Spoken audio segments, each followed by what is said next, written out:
The Mazda Miata is already over 35 years old. And that's a long time, and a lot has changed during that time, but not the Miata. Another thing that hasn't changed is the Miata's grip over the sports car market remaining the #1 best-selling sports car. The Miata has remained the go-to sports car for pretty much every race series across the world, whether that's grip driving, drifting, off-road, rallycross, you name it, the Miata can do it. The off-road Miatas are actually crazy. These people are insane. The Miata even has its own entire set category of racing series called Spec Miata across the world. There's a fucking fly in the blinds. Oh shit, get out of here.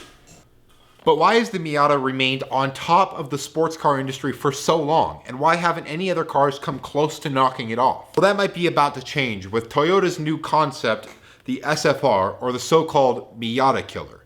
Reportedly getting a green light from Toyota to be, sort of work through the concept stage. The SFR is a rumored 3-cylinder, turbocharged rear-wheel drive sports car looking to challenge the Miata. Toyota recently has been on a huge hot streak with introducing cool cars that people actually like.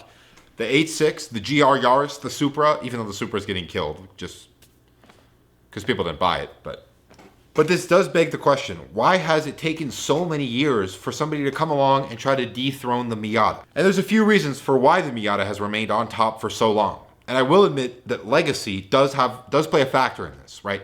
The name Mazda Miata, you know what you're getting with a Miata nowadays if you buy one. That does play a little bit of a role, but why did nobody come along back then either? There's a few reasons for that. Number one, the format. A small, light, slow, driver-focused car. A format that's largely missing from today's market, and a one that's largely missed from consumers. Lots of people like these style of cars, right? It's a Porsche but cheaper. It's this but cheaper.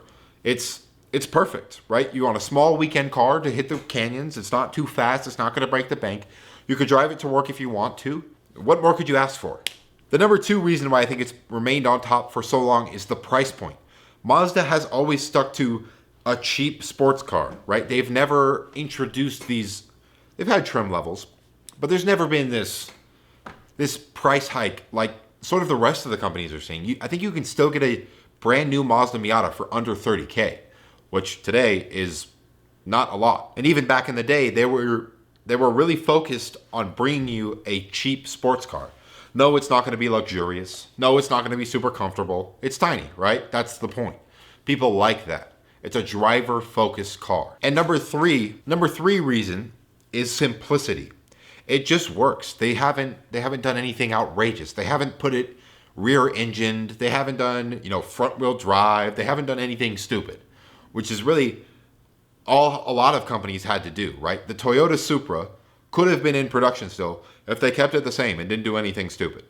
But they did. They partnered with BMW and they put a 6-cylinder in it, which doesn't,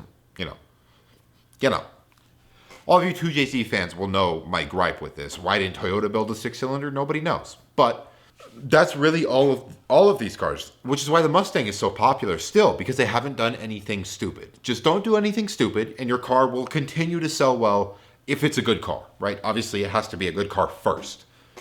And the Miata is and always has been, and it's super simple. The parts are cheap. It's easy to work on. It's a big engine bay relative to the size of the engine. But why can't another company just do the same thing that Mazda did? Well, they have tried. But they all have something that doesn't really stack up the same as the Miata. The Z3 and Z4 from BMW is a small roadster attempted to steal the spotlight from the Miata. There's two reasons that one didn't work. It's too expensive and it has a 6-cylinder in it. It's too fast. The BRZ, why didn't that one work? That one's not a convertible. It's heavier than a Miata, but largely it did. It fills a similar role, but it's not the same. It doesn't have the spirit of a Miata, but at local track days and stuff, the BRZ is a hugely fast car that a lot of people run. So it is sort of filling that role, but also it's a boxer, which it kind of draws people away from it. I think if it was a regular Toyota with a 4-cylinder in it, I think it would have done a little bit better even. The Fiat 124 Spider, those are just too expensive and they look kind of weird.